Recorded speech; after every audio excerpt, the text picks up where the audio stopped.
빨간 머리 애니란 만화가 있습니다. 아주 오래된 만화인데 아마 기억하시는 분들 많을 거예요. 근데 이 만화에서 나오는 주옥 같은 말들을 묶어놓은 책이 있는데 이겁니다. 빨강머리 애니 하는 말이라는 책인데요. 만화이지만 그리고 어린아이지만 그렇게 힘든 상황에서 낙심하지 않고 항상 놀랍게 희망을 노래하고 있는 모습이 참 좋아요. 그런데 한 번은 이 앤이 이제 고아원에 있는데 고아원을 나오게 됩니다. 다른 집에 입양을 하게 된 거죠. 너무나도 기대에 부풀러 이제 다른 집으로 갔는데 그만 문제가 발생합니다. 왜냐? 그 집에서 원하는 아이는 남자아이였어요. 근데 애는 여자아이잖아요. 그래서 어쩔 수 없이 다시 이 고아원으로 돌아가는 거예요. 근데 이 고아원으로 돌아가는 것, 할 수만 있으면 탈출하고 싶고 가고 싶지 않은 고아원에 돌아가면서 앤이 뭐라고 하느냐면 이렇게 말을 합니다. 나는 이 드라이브를 마음껏 즐기기로 작정을 했어요. 즐기기로 마음만 먹으면 되게 언제든지 그렇게 즐길 수 있어요. 또 뭐라고 하냐면 이게 밖에 환경을 보면서 이렇게 좋은 날이 있을까? 이런 날에 살아 있다는 사실만으로도 행복하지 않니? 이런 날의 행복을 누리지 못하는 사람들은 참 불쌍해. 이런 대화를 혼자 또 같이 있는 친구들하고 얘기를 합니다. 지금 앤이 어떤 상황이라고 합니까? 고아원에서 이제 다른 집으로 입양을 갔는데 퇴짜 맞은 거 아니에요. 다시 고아원으로 돌아가는 거예요. 기분이 좋겠습니까? 나쁘잖아요. 가고 싶지 않은 고아원인데.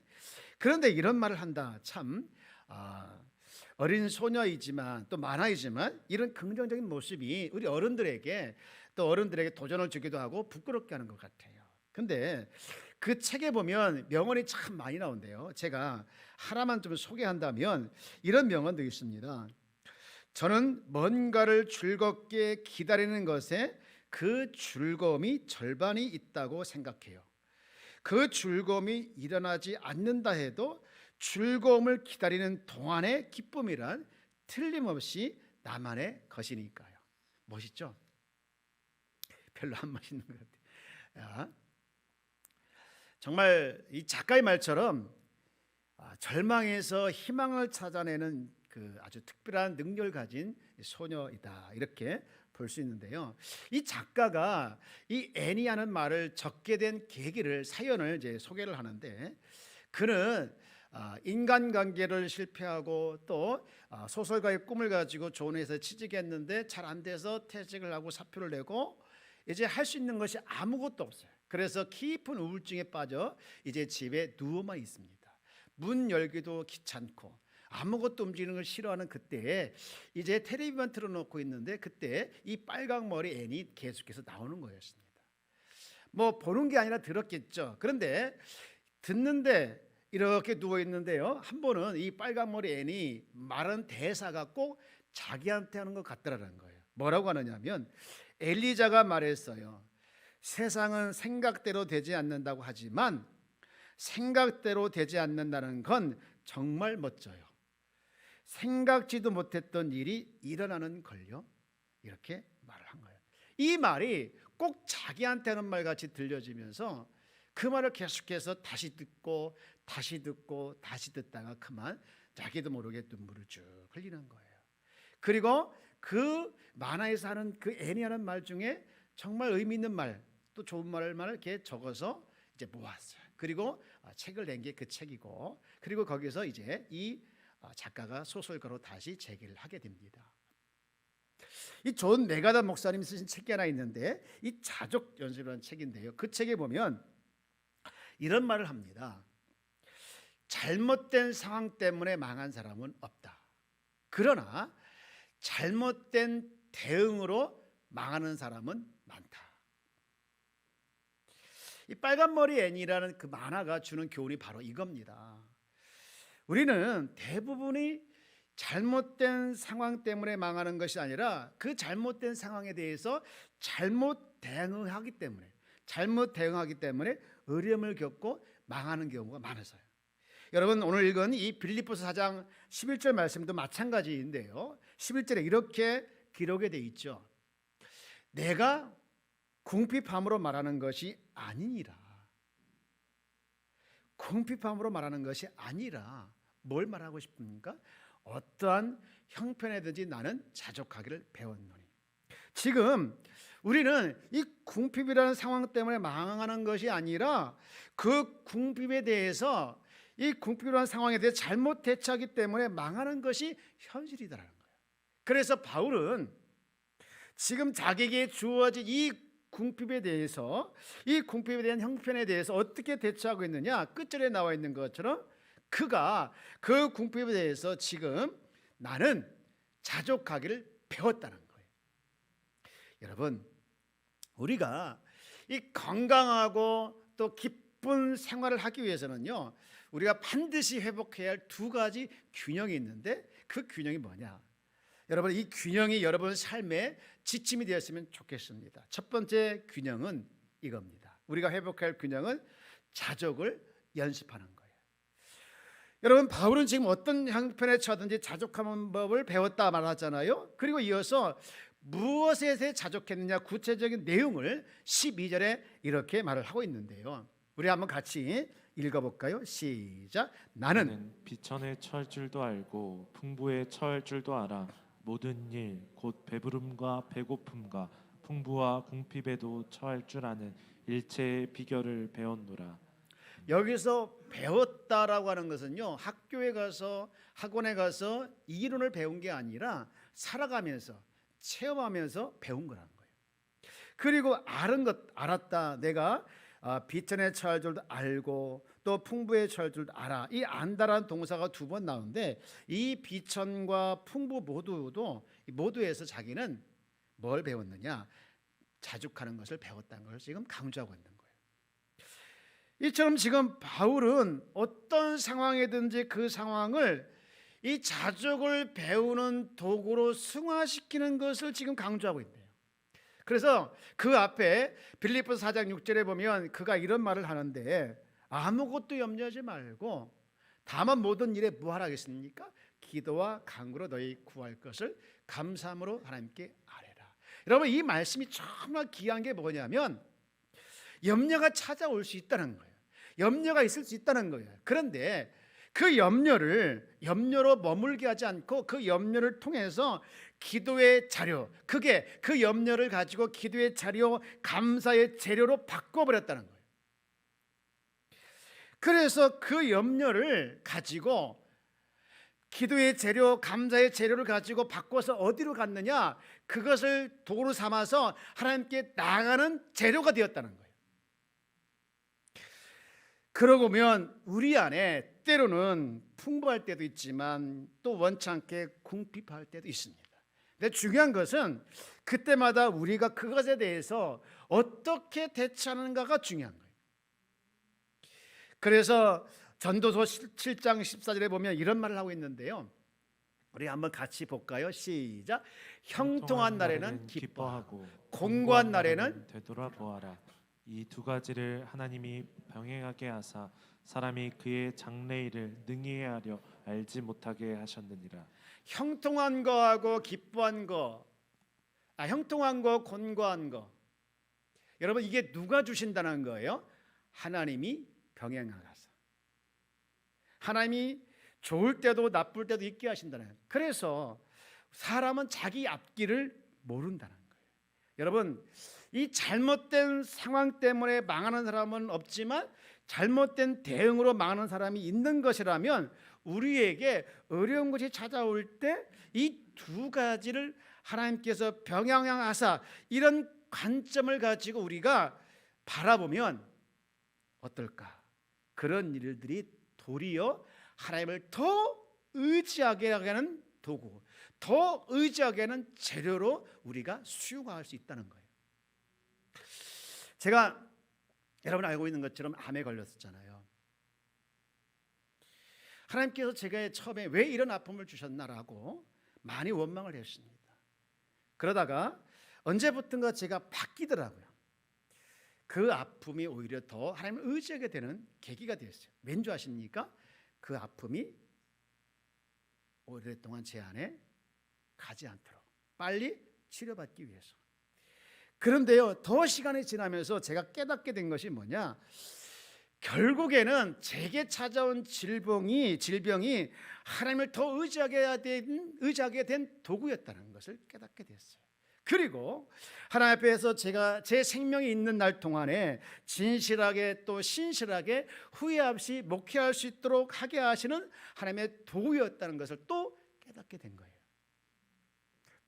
제가 제 인생을 돌아볼 때 가장 궁핍한 때는 언제였느냐? 하나님을 의지하지 않고 제 마음대로 살아갈 때였습니다. 반대로 제 인생에서 가장 풍부할 때는 언제인 줄 아십니까? 어떤 상황에서 그 상황을 도구 삼아, 그것을 재료 삼아 하나님을 더 의지하는, 그래서 자족하기를 배울 때가 제게 풍부한 때였습니다. 사랑하는 여러분, 여러분 삶에 찾아온 삶의 현실이 풍부인가요? 빈곤인가요? 궁핍인가요? 저는 알 수 없겠지만 여러분, 그게 중요한 것이 아니라 그것을 도구 삼아, 아까 얘기했던 것처럼 잘못된 상황 때문에 망하는 사람은 없으나 잘못된 대응으로 망하는 사람은 많다라는 말과 같이, 여러분 우리 삶 속에서 이 잘못된 대응으로 망하는 자가 아니라 잘 대응으로 통해서 여러분 오히려 그것이 회복과 오히려 그것이 정말 여러분 삶 속에서 치유가 되어지는 놀라운 도구와 재료가 되길 축원합니다. 빌립보서 4장 12절 말씀 다시 한번 읽어볼게요. 나는 비천에 처할 줄도 알고, 시작, 풍부에 처할 줄도 알고. 모든 일 곧 배부름과 배고픔과 풍부와 궁핍에도 처할 줄 아는 일체의 비결을 배웠노라. 여러분, 이 바울이 결단하고 바울이 여러분 이 사실을 지금 단호하게 선포하고 있는 것들이 바울의 결단과 선포가 아니라 저와 여러분의 결단과 선포가 되었으면 좋겠어요. 나도 내 상황에 대해서 자족하기를 배우겠다, 이렇게 결단하고 선포하기를 축원합니다. 그런가 하면 두 번째로 우리 건강한 신앙생활을 위해서 두 번째 가져야 할 균형이 있는데, 그것은 뭐냐? 우리는 내게 능력 주시는 분이 계심을 기억하는 거예요. 같이 한번 읽어볼까요? 시작. 내게, 누구에게? 다른 누구에게 아니라, 다른 어떤 분에게 아니라 바로 여러분 자신에게. 그래서 빌립보서 4장 11절 12절에 자족하기를 배웠다라고 끝내지 않고 성경 그 다음에 계속 이어가고 있어요. 만약에 내가 자족하기를 배웠습니다라고 끝내버렸다면 그것은 성경 이야기 아니라 자기 개발서였을 거예요. 그런데 13절에 이렇게 이어갑니다. 우리가 잘 알고 있는 말씀이죠. 시작. 내게 능력 주시는 자 안에서 내가 모든 것을 할 수 있느니라. 여러분, 이게 결정적으로 빨강머리 앤하고 사도 바울의 차이예요. 이게 의지력이 강한 세상 사람하고 예수 믿는 우리와 결정적인 차이입니다. 우리는 내 의지, 내 힘으로 살아가는 자가 아니라 내게 능력 주시는 분이 내 안에 계신다. 나는 그분과 연합하여 살아간다. 내가 그분을 의지하기만 하면 그분은 내게 힘을 주신다 라는 사실을 믿으며 확신하며 살아가는 자가 저와 여러분인 줄 믿습니다. 여러분, 에베소 6장 10절 말씀, 우리가 잘 알고 있는 말씀에 보면 이렇게 기록이 되어 있어요. 끝으로 마지막으로 같이요. 시작. 너희가 주 안에서와 그 힘의 능력으로 강건하여지고. 여러분, 이 말씀의 그 한 줄을 보면서 어떤 말이 여러분 마음에 다가옵니까? 강건해지고가. 보통은 그렇게 얘기합니다. 강건해지고. 이 결과예요. 그런데 여러분, 우리가 이 말씀을 한 절 읽으면서 뭐에 주목해야 되냐? 이 결과 강건해졌다라는 말씀에 주목하는 것이 아니라 무엇 때문에, 누구 때문에, 어떤 것 때문에 그 결과가 왔는지를 주목해야 되는 거예요. 그게 뭡니까? 첫 번째가 주 안에서와, 두 번째가 뭡니까? 그분의 힘의 능력으로. 여러분, 여기에 주목하고 여기를 주목하고 이것을 여러분 삶 속에 적용해 가는 것이 무엇이냐? 신앙 생활인 줄 믿습니다. 여러분, 그렇습니다. 하나님 내게 능력을 주옵소서라고 우리가 기도하는 것도 필요하지만 능력을 주시는 분이 누구냐, 어디서부터 능력이 오느냐를 우리가 아는 거예요. 제가 사실 목회하면서 부끄러운 고백을 하나 하겠는데요. 하나님 제게 능력을 주세요라고 기도를 많이 했습니다. 능력 주셔야 되지 않습니까? 예수님이 제자들도 부를 때 주님 능력 주셔서 귀신 쫓아내게 하고 뭐 했잖아요. 나도 능력 줘요 라고 떼깡을 부리면서 하소연도 하면서 막 했어요. 근데 어느 날 제가 깨달은 게 있는데 주님은 이미 저에게 능력을 주셨더라고요. 이미 부르심에 합당한 능력을 주셨더라고요. 근데 제가 왜 깨닫지 못했느냐? 주님을 이용하려고 했던 거예요. 주님을 이용해서 내 이름을 드러내고 주님을 위해서 나를 드러내고 싶은 나의 영광을 가지고 있기 때문에 그 능력이 나타나지 않았던 것을 제가 깨닫고 얼마나 해겠는지 몰라요. 사랑하는 여러분, 여러분 안에 누가 계십니까? 여러분 안에 누가 지금 잠자고 계시죠? 여러분 안에 주님이 계신 줄 믿습니까? 그 주님이 어떤 분이십니까? 능력을 가지고 계신 분입니다. 여러분, 그분과 함께 살아가는 사람은 곧 능력 있는 사람으로 살아가는 자예요. 여러분, 우리가 필요한 것이 뭐냐면요, 우리는 매 순간 우리는 이것을 중요시 여겨야 되는데, 내 안에 계신 능력의 주님께 우리가 몰입하는 겁니다. 여러분, 나를 포함해서 저와 여러분들이 정말로 연약한 교인 되지 않기를 원합니다. 우리 한번 옆에 계시면 한번 인사해 볼까요? 연약한 교인 되지 맙시다. 우리 연약한 교인 될 때 많잖아요. 말 한마디에 시험 들고 말 한마디에 뚝 떨어지고 사사건건 우리가 생활 속에서 얼마나 여러분 낙심 많이 합니까? 이게 연약한 교인의 모습 아닌가요? 그런데 연약한 교인이 되지 않고 능력 있는 그리스도인이 되는 길은 매 순간 나에게 능력을 주시는, 매 순간 나를 일으키시는 그분께 내가 몰입하는 겁니다. 오스왈드 챔버스가 쓴 그 책이 있는데요, 주님은 나의 최고봉이라는 책이에요. 거기 보면 그런 말 하더라고요. 매일매일 묵상하게 돼 있는데요, 어제 묵상하는데 이런 글이 있더라고요. 우리가 하나님의 역사를 가로막는 주된 이유 중 하나가 이 과거의 신앙 경험에 의지하기 때문이다라는 거예요. 무슨 얘기냐면, 우리가 신앙생활하면서 과거에 실패 경험을 많이 했잖아요. 기도에도 응답이 되지 않고 또 원하는 대로 되지 않는 것들이 많이 있습니다. 그게 각인이 되어 있어요. 그래서 오늘 이 시간에도 내게 그렇게 하나님께서 역사할 것 같아요. 그래도 믿지 못하고 능력이 나타날 것 같지 않아요. 여러분, 그때 능력이 나타나지 않을 때는 이유가 있었던 거예요. 때가 되지 않거나 주면 안 되기 때문에 그럴 수도 있겠지만, 그러나 중요한 것은요, 그때 내 삶 속에 능력으로 나타나지 않았던 하나님은 오늘 이 시간에 능력으로 나타나지 않는다라고 생각하면 우리는 정말 하나님의 역사와 능력을 손과 발을 다 막 묶어버리는 거예요. 사랑하는 여러분, 과거에 역사하셨던 하나님도 오늘도 역사할 줄 믿습니다. 혹시 여러분 인생에 있어서 과거에 여러분 하나님께서 놀랍게 역사하지 않았던 것이 있다고 하면 오늘도 놀랍게 역사하지 않을 거라고 믿지 않기를 원합니다. 반대로 하나님께 내 인생에 살아가면서 놀랍게 역사한 일이 많이 있다고 생각하시는 분들이 있다고 하면 여러분 착각하지 말 것이, 그때 역사하셨던 그 놀라운 능력이 오늘 똑같이 일어날 거라고 자만하지 않기를 원합니다. 여러분, 여리고서 점령하고 그 다음에 당연히 아이성을 점령했습니까? 실패했어요. 여러분, 하나님은 오늘 저와 여러분들에게 무엇을 요구하느냐? 오늘 13절 말씀해 보면 내게 능력 주시는 자 안에서, 내게, 우리 같이 한번 다시 읽어봅시다. 시작. 내게 능력 주시는 자 안에서 내가 모든 것을 할 수 있느니라. 여러분, 능력을 주시는 분은 한 번만 주고 끝나는 분이 아닙니다.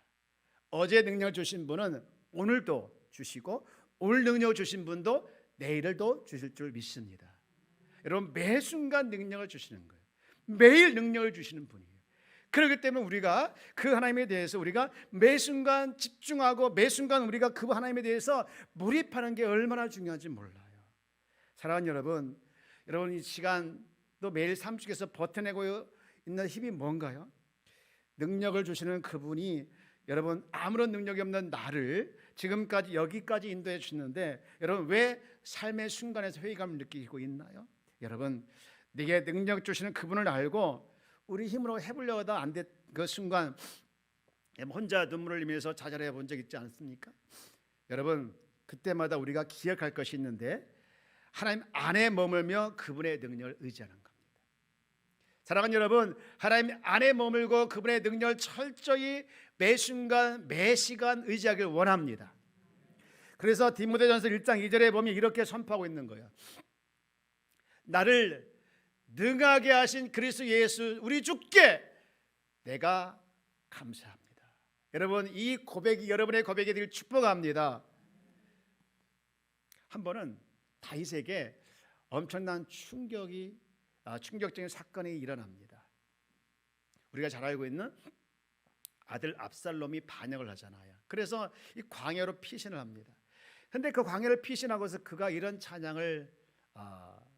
찬양시를 고백하죠. 쓰지요. 시편 63편 3절에 주의 인자하심이 생명보다 나음으로 누구의 입술이 주를 찬양합니다.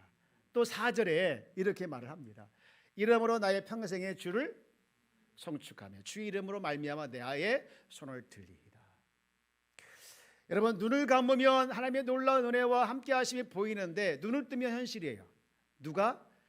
압살롬과 군대들이 쫓아와서 도망가는 이 다윗의 현실이 비참하잖아요. 그럼에도 불구하고 그가 이렇게 눈을 들어 하나님을 찬양하고 있어요. 여러분, 그런데 5절에 보면 또 이렇게 기가 막히게 찬양하고 있네요. 같이 한번 읽어볼까요? 시작. 골수와 기름진 것을 먹음과 같이 나의 영혼이 만족할 것이라. 나의 입이 기쁜 입술로 주를 찬송하되. 제가 하나 물어볼게요. 지금 다윗이 이 시를 쓸 때 어디로 피신했을까요? 어디로 피신했죠? 광야잖아요. 광야는요, 풍부한 곳이 아니에요. 아무것도 없는 곳이에요. 적막한 곳이에요. 그런데 지금 광야에 있는데 그가 거기에 가기를 무슨 맛있는 음식을 먹어 영혼이 만족할 만한 상황이라는 건가요? 그리고 입이 기뻐서 주를 찬양한다는 거예요. 그런데 그가 그 이유를 이렇게 할 수 있는 그 이유가 바로 7절에 나와 있더라는 거예요. 여러분, 우리 7절 한 번 더 읽어봅시다. 시작. 주는 나의 도움이 되셨음이라. 내가 주의 날개 그늘에서 즐겁게 부르리이다. 여러분, 시작을 어떻게 시작합니까? 주는 나의 도움이 되셨음이라. 과거 완료예요. 되실 것이다. 미래가 아니에요. 이미 자기 삶 속에서 도망가고 피신하고 아무것도 없는 상황에서 먹을 것도 없고 잠잘 곳도 없는 그런 상황, 광야에 삶은 살아가고 있지만 주님이 그 상황에서 나의 도움이 됐다는 것을 보고 확신하고 깨달을 거예요. 여러분, 그렇다면 다윗이 지금 광야에 있는데요, 여러분은 지금 어디에 계십니까? 이제 예배 마치고 어디로 갑니까? 따뜻한 집으로 가잖아요. 먹을 것도 있고 사람도 있는 곳으로 가잖아요. 그렇다면 여러분에게 강력하게 도전을 줍니다. 여러분, 광야에서 다윗이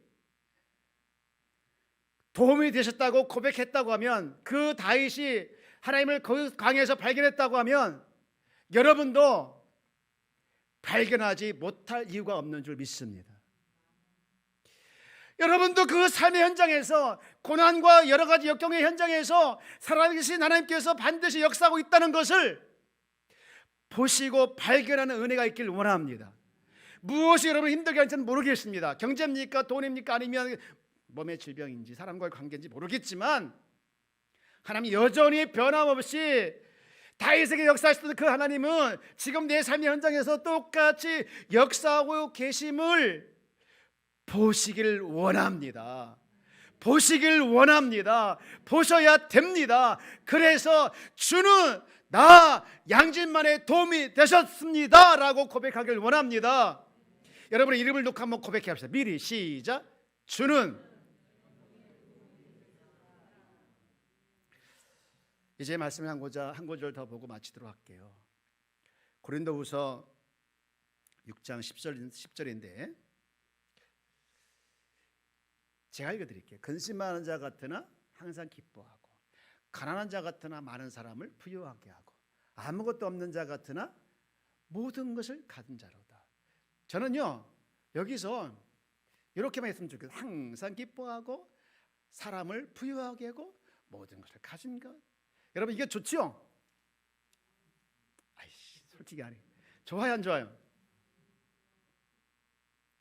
근데 그 앞에 왜 붙어 있어요? 근심하는 자, 가난한 자, 아무것도 없는 자.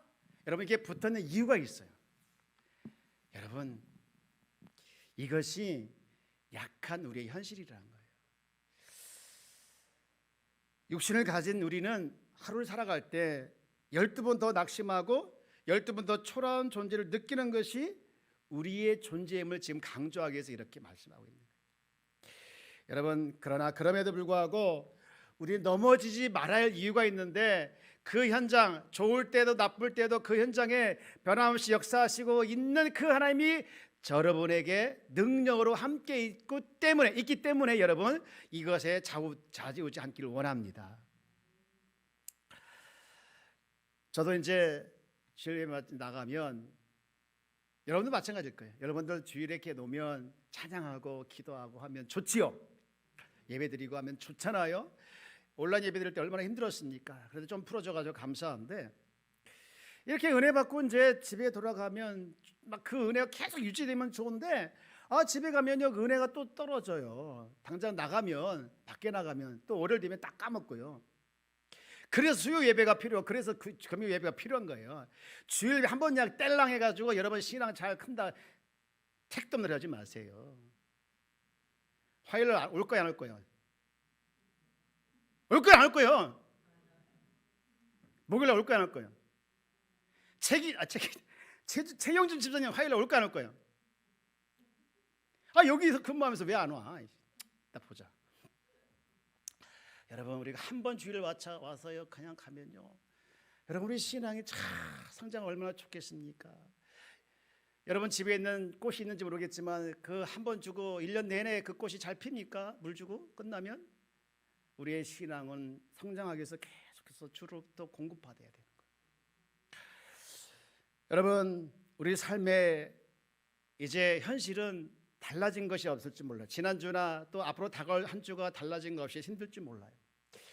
여러분, 그럼에도 불구하고 여러분 그 속에서 그 상황에 대해서 자족하길 축복합니다. 자족하길 배우길 원합니다.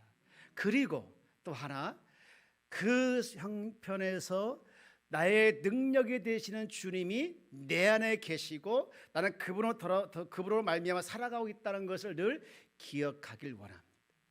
그럴 때 우리의 신앙이 건강하고 기쁜 신앙, 균형 있는 신앙으로 날마다 여러분 삶에 은혜가 넘치고 또 행복한 삶이 될 줄 믿습니다.